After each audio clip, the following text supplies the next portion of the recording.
Another man who was raised very religious, who is currently trying to cope in the world. The last thing I have for you guys today is, of course, the fans would crucify me if I didn't bring this up. But long time, probably our number one favorite guy on the show, Dreher, did weigh in on Taylor Swift and Travis Kelce. And like, I don't want to overhype it because it is basically a 30,000 word essay, mostly digressing about for him talking about a book he read called Among the Thugs, which is about soccer hooliganism in the UK. It's actually a book I remember reading in high school and quite liking. Most of the piece is just him contrasting British soccer hooliganism with the Swiftie phenomenon. But there's a few choice nuggets from Rod's Mind Palace that I think is worth including. So he read that book because he thought it was about Boosie's butt thugs. So this is if you'll indulge me here, this is Rod Dreher writing on his Substack, Among the Swifties, why the holy war between Donald Trump and Taylor Swift is not as stupid as it seems. Beautiful. Okay. All right. So the first paragraph is, did y'all hear that Donald Trump and his team have declared war on liberal Democrat lady Taylor Swift? True fact, Jack. I have zero interest in Swift, her music, or her politics, but I have enough sense to know that she is the most popular pop star on planet Earth right now.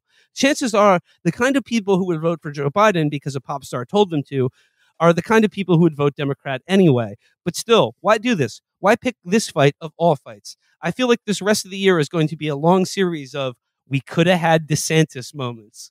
No, you fucking couldn't. Stop. No. Stop this fucking, we could have had DeSantis. DeSantis would be nailing this. Yeah, DeSantis would not be talking about Taylor Swift at all. You'd be like, there's no one. The only guy more inclined to make this into a culture war issue is DeSantis rather than Trump. Yeah, Trump is just annoyed that someone's more famous than him. DeSantis would be mastering this moment. He would get up there on TV and, like demand Taylor Swift start dating a Marine.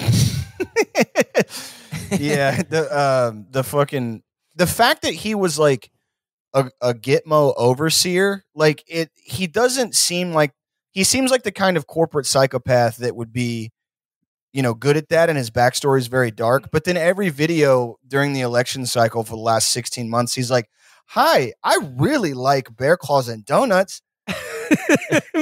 Hungry. Yeah. Or people are like, he's like, "We're in the great state of Texas, and you can have a kolache here that is for breakfast." Like, yeah, he tortured people by just talking to them. He was like, to me, he represents like a skinwalker, like a Wendigo politician, where his sentences sound human and his face is there, but there's like whatever makes a person a human being is like he's a cryptid, like a guy that's like, I like to wake up in the morning and I like to use coffee to wake up and drink it. And I love hash browns too. It's like, dude, you're a spirit person. Like, you're not a human being. Yeah. I kind of like that he's built like a pigeon. Yeah. I enjoyed watching him walk.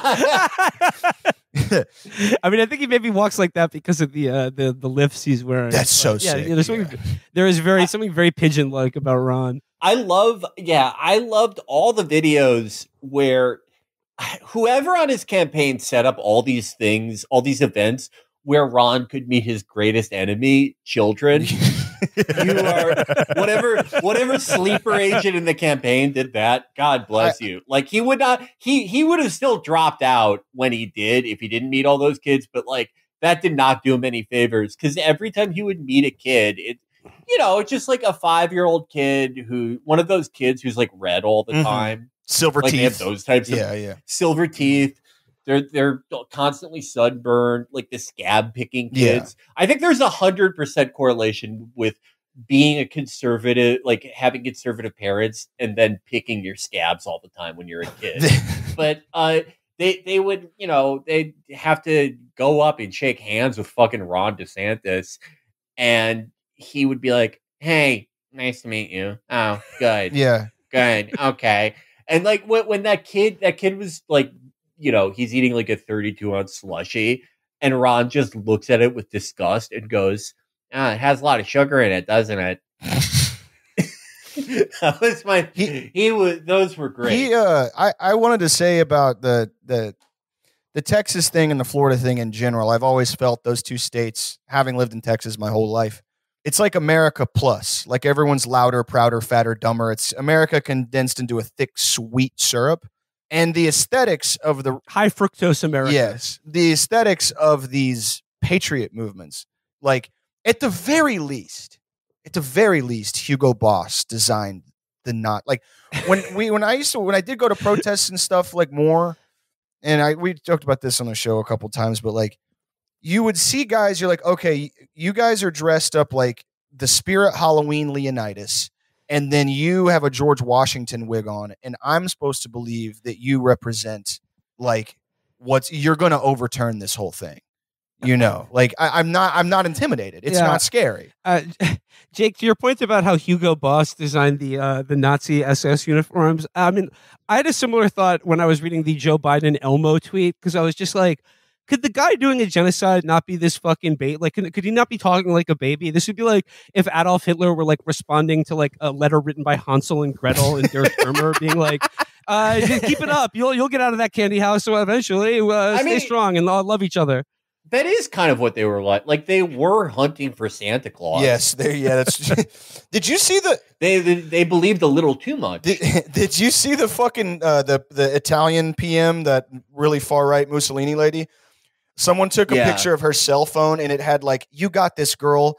Beat anxiety today," like catchphrases on the back of it. And I'm like, dude, we can't even get like real hard dick motherfucking not. We can't get them. We all like from Joe Biden being like, "Yeah, Elmo, you tell him, give everybody a hug," and then the fucking Italian PM, the Mussolini lady, is like, she's one of those girls that's like, she wakes up and looks at herself in the mirror and she's like, "You're gonna take today. It's your day. And when you start feeling scared, girl, just trust yourself. Like you can't like, I mean, I guess you can like hate Jews and minorities and gay people, but then also be like, I'm a little small bean." No, that is the new thing, the soy conservative. Yeah. Like Rod is kind of the founder of the soy conservative. Yeah, he really is. I would say. So to get back to Rod for a second, so he says we could have had DeSantis, and then he links to comments made by Jack Posobiec at the Restoring National Confidence Summit, in which he said, "quote, we don't have Taylor Swift on our side, but you know who we do have? We have Kid Rock, we have Ted Nugent, we have influencers. Beautiful. We have all these people. John Voight." I just love that he threw John Voight in there at the end, an actor who's 95 years old. But so he's like, look, Rod is like, okay, like they got Taylor Swift, we have John Voight. And then Rod writes, "It's like that time when I was a kid and we were yelling at mama from the back seat to take us to McDonald's. And she said, 'Hush up. I can make that just as good for y'all at home.' And we got home and she fried up a couple of beef patties, slapped them on slices of white bread with mayo and ketchup and said, 'See.' And then he says in parentheses, 'I think that's from an Eddie Murphy routine in the 1980s, but I laughed so hard when I first heard this exact thing really happened to us. I remember us passing that McDonald's on Airline Highway in Baton Rouge, and me in the back seat of her Ford LTD, the color of lemon Swiss cream Maylocks, and mama up front, just puffing away on that Marlboro, and me being so mad because I knew it was a big fat lie that she could make the same at home. And anyway, what about the fries?'" So like this showed what adult, speak up if you're out there, if you're responsible for this, what adult supervisor showed Rod Eddie Murphy wrong? Rod has been bouncing off the walls ever since he saw that. I asked Rod what was wrong, and he said, "I saw a ribald Afro-American man perform a comedy routine." That whole thing too, like that. It's the kind of writing you do, like after you get a TBI and you want to document your life experiences in recovery. Like, mama was smoking on that Marlboro and the wind. And that Marlboro, he spells it Marburra. Yeah, God damn it. Yeah, like you're trying. No, he's like. He's like, "I've got to pad out some space here." And in every Rod column, there's a part where he like regresses to like a Faulknerian child idiot. And then he has this like as I lay dying reverie about his mom fucking yelling at him and smoking a Marlboro. You're trying very hard to like do the East of Eden world building with like just the setting the scene, but like you can't write for shit. So you're like, we were in a Camry and my mom smoked a cigarette. and you're like, wow, this sucks dick. How am I am I supposed to take you seriously as a fucking journalist or whatever? It's like he also, that's like all of this is from Raw. Like he's just acting like this is his life. I can't wait for Rod's next column about Mr. T. Literally, the next column or whatever is just word for word the Patrice O'Neill creep, like Patrice O'Neill creep video or whatever the fuck. I just have one thing left from the Rod article, because trust me when I say the rest of this article is him comparing Swifties to, like I said, soccer hooliganism and the mass psychosis in crowds that we saw at the Nuremberg rallies. So that's where Rod is going here. But okay, so there's a lot talking about like how scared he is of crowds, how like the psychology of crowds turns us into monsters and like gives us a sense of completeness and anonymity and violence that like fulfills some inner id inside us. So then he says, like, I mean, if anyone was going to get like stripped naked and beaten with poles at a Taylor Swift concert, it is Rod. Well, I'm glad you bring up concerts, because Rod confesses the one time he felt himself coming under the sway of dangerous mob psychology. The only time I've ever had that experience was as part of a crowd at the U2 concert in Baton Rouge on Thanksgiving Day, 1987, on their Joshua Tree tour. I had never been to a U2 concert, and in fact, never been to a concert of a band I liked as much as I liked U2.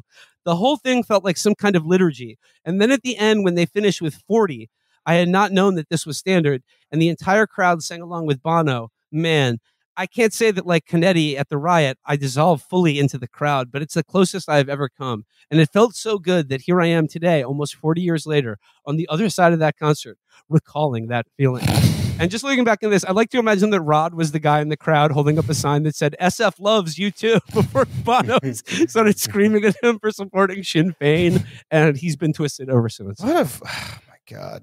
Yeah, what a fucking I don't like know a ton about the guy, but like there are certain characters in the political journalism world where I'm like, I can't believe you make money doing this. Like and I don't mean that because there are a lot of guys where I'm like, God damn, you write for a living or whatever, but that type of shit is not only just bad, it's like stupid. It's like what I guess we were saying earlier about like Texas politicians being not just profoundly evil, but not even smart and like, with like political calculus intact. It's like, you're just dumb. Yeah. With Rod, it's that he's experientially dumb. You know what I mean? It's like he is so deprived. He is like someone who's been kept prisoner for 45 years. And like that would be one thing. There are a ton of people like that, but most of them aren't like Rod and don't want to, enforce their beliefs on 90% of the world. Mm-hmm. It's just like, it's especially obscene for like, a guy, if you had him, I don't know, sit on a dryer or a washing machine and he'd instantly come so hard he'd have to go to the hospital. He wants to like, tell women if they can have abortions or not. Yeah, I feel like Rod Dreher is like if Kaspar Hauser emerged from the basement and started advocating that all children be raised like him. Yeah.